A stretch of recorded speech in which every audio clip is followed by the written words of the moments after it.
Actor Alix Wilton Regan will be familiar to PC gamers as the voice of the Inquisitor in Dragon Age Inquisition, and as Alt Cunningham in Cyberpunk 2077. A passionate advocate for the rights of actors in the video game industry, we sat down with Wilton Regan recently to discuss her craft, the industry at large, and the wider implications of AI usage in performances. Check out the timecodes if you wish to jump to a specific topic, but make sure you stick around to the end to hear her insights into AI's role in bringing performances to life. We asked Wilton Regan what changes she'd like to see in the next 5 years to improve the conditions and recognition of actors in games. SAG-AFTRA are a fantastic union over here, and they have pushed through a lot of really important terms and conditions to protect their actors and ensure that their actors are fairly compensated. And also back home we have Equity, which is sort of the equivalent of SAG-AFTRA. Right. Equity also trying very hard across the board, but what I noticed on both continents is that film and TV actors will often have far better rates of pay than video game actors. They will often get given royalties or back end, however you want to describe it. So that means that if a TV show does well, that actor's contribution as the lead character in that TV show is recognized for years to come. It's a sort of, a sort of thank you from the company. That's not a very elegant way of describing it. It's a way of acknowledging that the actors contributed to the success of the TV show or the film. I would love to see video game actors receive some sort of equitable recognition as a video game grows. So that, for example, if a video game does gross $1 billion, which is very possible in today's market, you get some sort of royalty or back end to recognize that your input had a huge contribution to the success of that video game. And I think it can be done. It's a question of will and clever accounting, but it can definitely be done. And then some other things that I observed from like film and TV contracts, for example, is that the stunt workers are really well protected, as they of course should be. I would advocate for that until the cows come home. Do you say until the cows come home? You do? Yeah. Okay, yeah, till the cows come home. I would also advocate for, the inclusion of intimacy coordinators for like intimate scenes on video games. I think it's all doable. I think it's all possible. I actually think it's quite an exciting time for video game actors in general to be a part of the industry, because where film and TV leads, video games will follow. It's inevitable. It's a growing industry. It's an incredibly profitable industry. There is no reason not to treat video game actors with the care, respect, and compensation that film and TV actors get. So it really is sort of a matter of time. I feel that very strongly in my bones.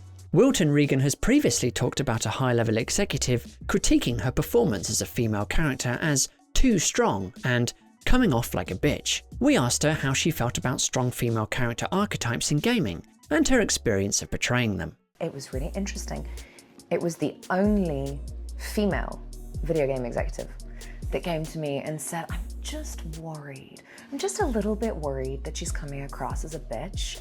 And I was like, when I think about what this character has lived through, she's angry. Yeah, she's angry, but she's not a bitch. There's a difference, We have to be able to accept, absorb, and honor female rage. Men are allowed to rage in this society.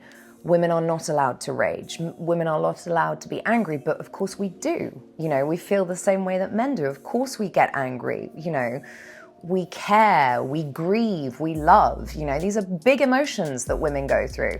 And when they go through them, and when it's ugly, it doesn't make that character a bitch. It makes them vulnerable and it makes them real, And if you handle that character with delicacy, there's no reason that a character should come across as a bitch.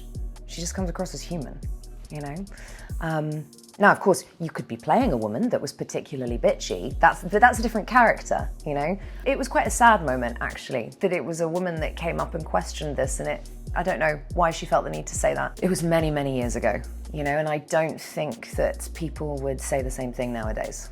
And also, it's such a beloved character that if I said the name of the character, everyone would go, what? And I'd be like, yes, thank you, exactly, that's my point, So the character did not come across as a bitch in the end, just so everyone's aware. I'm allergic to dust and cats and public speaking. You bring complexity by working with incredibly talented writers and directors who understand you as an actor and producers and directors and writers who appreciate the depth and nuance that you can bring to a character, so that, yeah, absolutely she's strong. Is she strong because she has to be? Or is she strong because she is strong? You know, a lot of the characters that I play, like the Inquisitor is not inherently strong. The Inquisitor is strong because she has to be, because she's put into this extraordinary situation. That's why the Inquisitor's strong. You look at Nomad from Ghost Recon Breakpoint, which most people don't even know that I played Nomad because it's all in an American accent, it's very down there. Nomad is strong because she's strong, you know, but you bring that depth and that complexity because they're human, you know, unless you're playing Alt Cunningham in Cyberpunk and then she's strong because, you know, she's a discombobulated, you know, AI being that's talking to Johnny, you know, and she's strong because she's disconnected. So she doesn't know how to be anything but at that point, once she's been transformed into, you know, the kind of, I don't even know how you describe her, you know, the AI vision, basically. So it's a question of why are they strong, you know? It's a question of how do you humanize them? Aya is strong because Aya is grieving, Aya is raging. That's why she's strong. Aya was always strong, but if you go and kill her son, she's out for revenge. And I think most people, you know, on an imaginative level, hopefully not a real world level, but on an imaginative level, they can relate to that. It's very well known that I'm going to be the player character for Squadron 42. There's a huge journey there, you know, of strength and vulnerability and how those things intertwine and which one comes to the surface. When does it come to the surface? Why does it come to the surface? And I always say it goes back to great writing and great direction, you know? And great, even like, give me a great composer, give me a great music designer. I freaking love a composer, you know, and they'll put in the music and it makes it all emotional and great. And it's like, it's just so, it's such a collaboration, but it should always be explored in answer to your question so it doesn't become a trope. Throughout her career, Alix Wilton Regan has played both blank-slate protagonists and clearly defined characters. We asked about the differences between playing the two. It's one of the questions that I get asked the most. And I have a really annoying answer, which is I don't quite know how I do it. Sorry. Sure. Which is not very helpful for people who want to know what the magic source is, you know? The magic source with someone like BioWare and the Inquisitor is that every single emotional state is very clearly defined. My job as an actor is to lean into that 120% without questioning and hopefully deliver something real and authentic that then resonates with you, the player, who's using me as the player character. Then you have someone like Alt, who is obviously very defined in her journey, her character, her being, and you can't play Alt. It is easier, like I think I've said quite a lot, I did a lot of Tai Chi in the booth to smooth out my voice for Johnny and V. Do you know what I mean? So I did a lot of like these kind of movements to make everything smooth. I felt really proud with how that turned out. A lot of people were like, oh, did they synthesize your voice or something? I was like, no, guys, that is my work. Give me the credit where credit is due. So that's easy because you go in a direction, but then, you know, you have big, complicated characters like Aya, where again, you're going through the gamut of emotions because her story is so mammoth, right? Samantha Trainer is a great example of a really emotional arc within a video game. And you just gotta be real, man. You gotta tell the truth. You've always gotta tell the truth, you know? And if you can't tell the truth, you've gotta fake it really, really well. What studio or franchise does Wilton Regan wish she could work with? Naughty Dog. I think Naughty Dog are exceptional.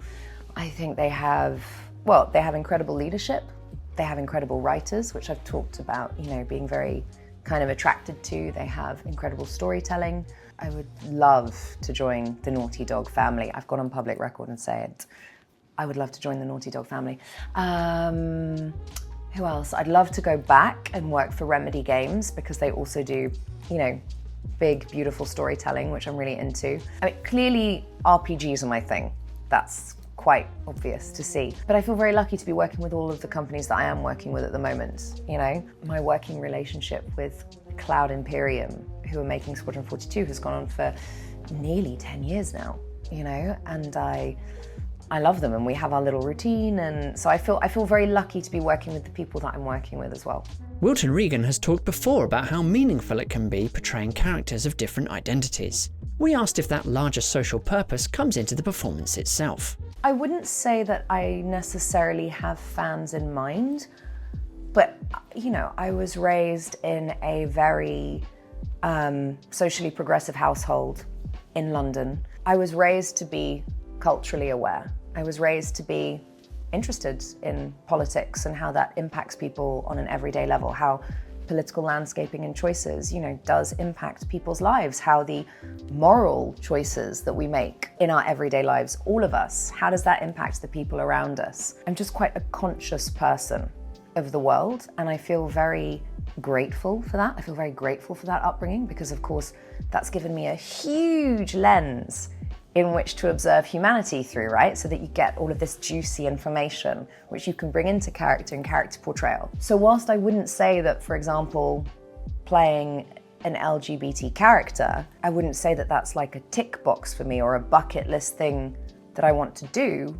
When I am gifted the role, yeah, I honor that. Yeah, I understand how important that representation is on screen. Yeah, I'm fully aware of the impact that that will have in people's lives. Even just, you know, on a kind of micro level, when I got to play Tazzy Trianon in Amnesia Rebirth, one of my favorite games that I've ever done. Stellar writing, stellar directing, just gorgeous. Everything about it I loved. I was so aware that I was playing a woman whose child dies, which, thank God, I've never experienced that, and I hope I never have to. I hope no one ever has to. But that was such a kind of tremendously emotional weight on my shoulder because I knew there would be women who were playing the game who have experienced baby loss or who have experienced child loss. And I just thought, wow, this is mammoth. This is huge. This is going to be real for some people. This is going to resonate. And you need to do it justice. And I really think we did. I think the writers did. I hope I did. The feedback was hugely positive, and I feel immensely proud of that. So I'm always aware. I try not to let it dominate the space too much because you have to get the job done. Obviously, I'm there to serve the gaming company, so I do have to get the job done, but I very much keep that kind of as a secret core of steel. You know, what are the important things to that character? What really matters? In a time of rising interest in AI, what safeguards need to be put in place to protect human performances? AI voices will inevitably be flat and inexpressive. They are robots. They are not human. That's the issue with AI, is they cannot recreate the human experience by, you know, scouring the internet for human emotion. It just doesn't work that way. Who is the wonderful founder of Rockstar Games? This week, he went on record and said, AI is a tool in a creative industry for people who are not creative. I was like, yeah, that kind of sums it up. We're being fed this narrative that AI is the be-all and end-all of the future. I'm starting to question that narrative. Do I want AI to be hugely successful in early detection for breast cancer? Yeah, absolutely. I want less women to die of and suffer from breast cancer. Absolutely. You go AI to the hilt on that if it's going to help save lives. Do I want AI to steal art from creatives? No, why would we want that? You know, art, culture, creativity, that is sort of the pinnacle of what humanity and humans do best. Let's protect it. Let's honor that. And I think it's really interesting that in the past just month, 2 months alone, I've noticed Harrison Ford speaking out against AI, Morgan Freeman suing the pants off people who've stolen his voice, you know, Guillermo del Toro saying he will never use AI, the founder of Rockstar Games speaking out against AI. You know, even Apple, which is a tech giant, coming out and saying, no, we want to protect creativity. I have so much respect for that.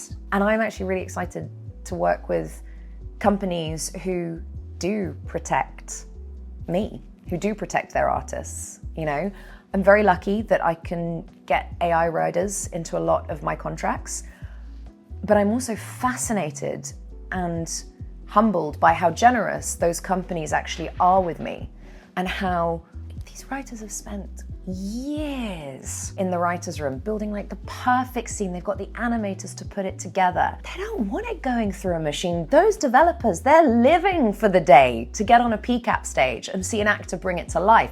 That's what's sexy. That's what's hot, humanity, human emotion. That's what's interesting to people. I think it's wonderful that actually the majority of developers I work with, they're like, oh yeah, no, we don't need any of that AI stuff. We just want to be with you. We just want to see what you bring to the table. If I was working with a newer company, I would expect them to only use my voice and my material for the lines that I've recorded. I would expect them to protect that data. I would expect them not to sell it to a third-party company.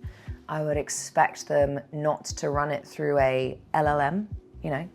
I would expect them to come to me and communicate clearly with me if they really needed to use my voice for something. Of course, there are situations where you've been on a game for 5 years and then you're on a TV show and you can't get out the TV show.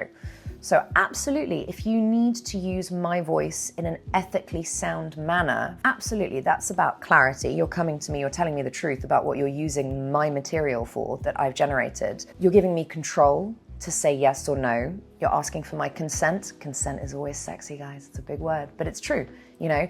And you're compensating me. So you're saying, hey, okay, we can't get you in the booth for this hour, but we will compensate you fairly for adapting it. Now, of course, in that situation, I'm going to say yes. I've no desire to slow down a company's timeline. Absolutely not. There are situations where I could see that AI would be really useful. More to the point, if we want to use it ethically and responsibly, let's use AI for things that really do matter to people. In medical situations, for example, let's go save lives. Absolutely. But let's not take jobs away from artists or from people who just want to pay their mortgages.